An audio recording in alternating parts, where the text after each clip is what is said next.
देख रहे हैं रात का राज 33। कहाँ जाना है मैडम? ऑटो ड्राइवर ने उस औरत से पूछा।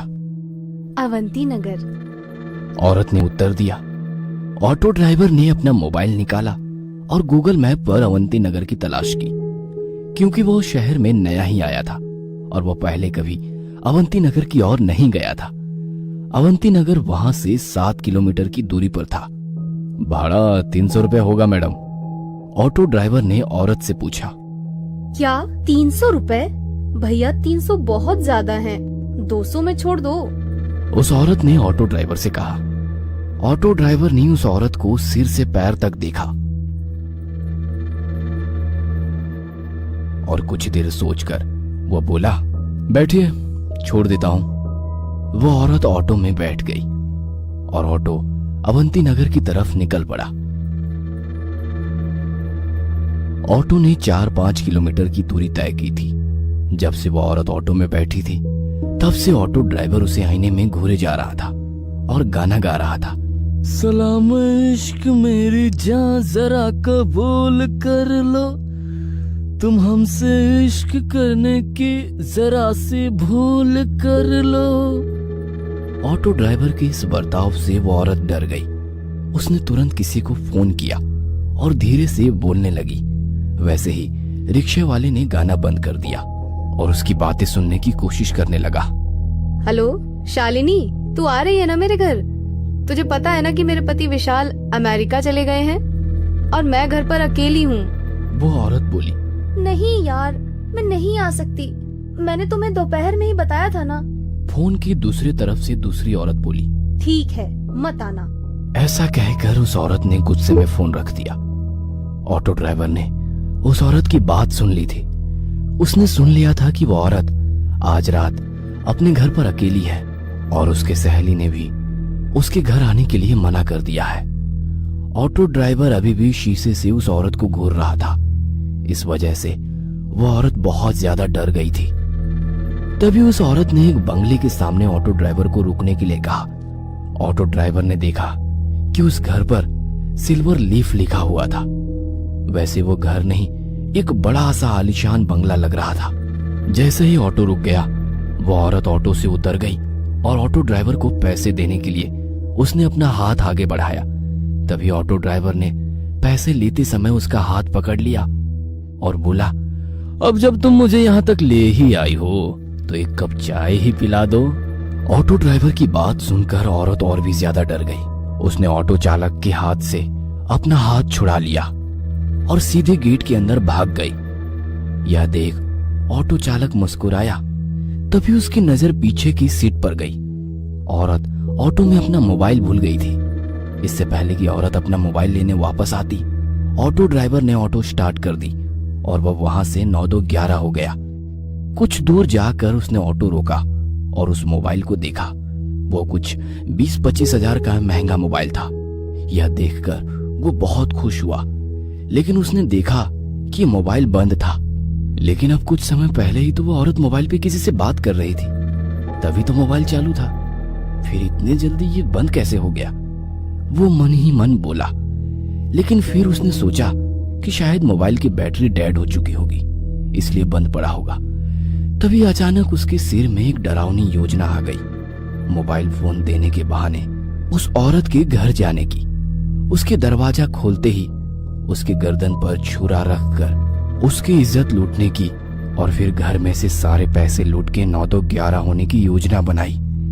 लेकिन इसके लिए उसे एक और साथी की जरूरत थी, इसलिए उसने अपने एक दूसरे ऑटो ड्राइवर दोस्त को फोन किया और उसे अपनी योजना के बारे में बताया।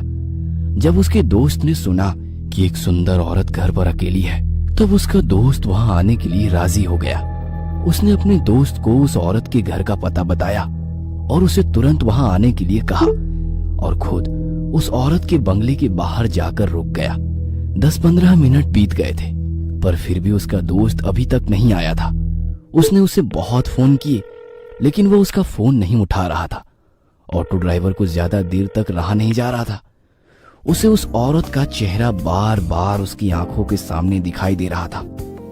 उसके वो हवा में उड़ने वाले बाल उसकी आंखों के सामने आ रहे थे। उसके परफ्यूम की महक अभी भी उसकी नाक में बस गई थी। तो उसने अपने दोस्त को मैसेज किया, मैं अंदर जा रहा हूं, तुम्हारे लिए दरवाजा खुला रखूंगा, जल्दी आ जाना। जैसे ही उसने मैसेज किया वैसे उसने सीट के नीचे छुपाया हुआ चाकू निकाला और एक हाथ में चाकू और दूसरे हाथ में मोबाइल लेकर वो गेट खोलकर अंदर चला गया। उसने डोरबेल बजाई लेकिन अंदर से कोई भी जवाब नहीं आया। उसने 3-4 बार डोरबेल बजाई लेकिन फिर भी अंदर से कोई जवाब नहीं आया। उसने सोचा कि शायद वो औरत अब सो गई होगी। उसे लगा कि उसकी योजना विफल हो गई और गुस्से में आकर उसने दरवाजे पर अपना हाथ मारा। तभी घर का दरवाजा खुल गया। उसने उस औरत का मोबाइल अपनी जेब में रखा और दाहिने हाथ में चाकू लेकर घर में घुस गया। उसने घर का दरवाजा बंद कर दिया और इधर उधर देखने लगा। वो एक बड़ा सा हॉल था। उस फ्लोर पर कोई बेडरूम उसे दिखाई नहीं दी, इसीलिए वो सीढ़ियां चढ़कर दूसरे फ्लोर पर गया। वहां उसने देखा कि एक बेडरूम का दरवाजा खुला हुआ है और उस कमरे में रोशनी चालू थी। ऑटो ड्राइवर चुपके से दबे पांव उस कमरे में जा पहुंचा। अंदर कोई भी नहीं था। तभी उसे बाथरूम में से पानी गिरने की आवाज सुनाई दी। अच्छा, तो वो औरत बाथरूम में है, इसलिए उसे डोरबेल की आवाज सुनाई नहीं दी और इसीलिए उसने दरवाजा नहीं खोला।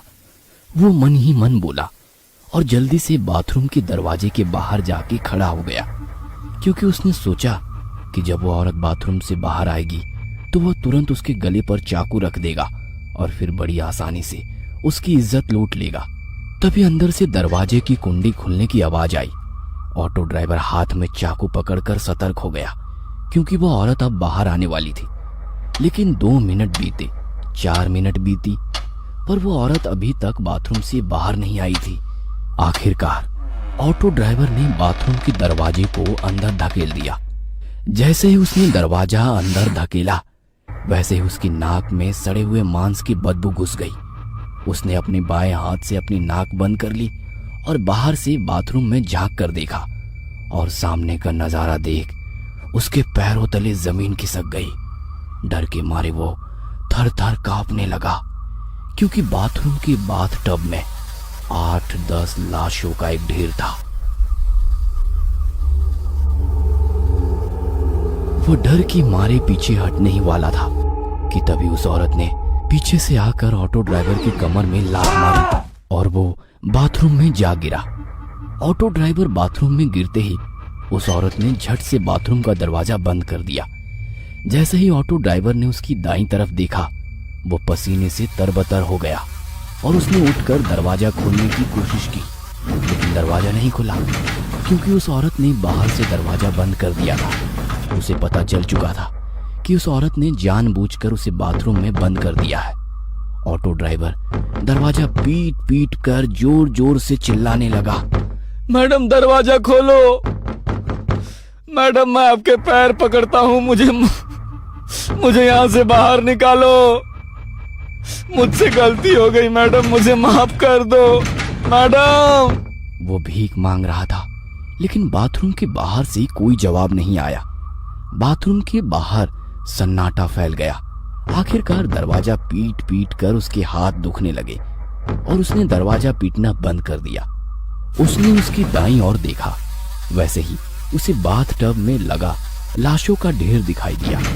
8-10 लाशें एक के ऊपर एक रखी हुई थी और हैरानी की बात तो यह थी कि उन सभी लाशों के ऊपर ऑटो ड्राइवर की यूनिफॉर्म थी। इसका मतलब ये था कि वे सभी लाशें ऑटो ड्राइवर की थी। उसने अपने कपड़ों को देखा तो उसने भी वैसे ही यूनिफॉर्म पहन रखी थी। बाथटब के बगल में मोबाइलों का ढेर पड़ा हुआ था। ऑटो ड्राइवर ने उसकी जेब से मोबाइल निकाला और वो फिर एक बार चौंक गया, क्योंकि बिल्कुल वैसे ही मोबाइल का ढेर था। वो समझ गया कि उसे धोखे से फंसाया गया है। उस औरत का ऑटो में कहना कि मैं घर पे अकेली हूं और उसके बाद ऑटो में मोबाइल छोड़ना, ये सब उसकी ही चाल थी और वह बुरी तरह से उसकी जाल में फंस चुका था। वो समझ चुका था कि वे सभी ऑटो ड्राइवर भी बिल्कुल उसकी तरह ही उस औरत के जाल में फंस गए थे और वो बाद में उसी बाथटब में मर गए।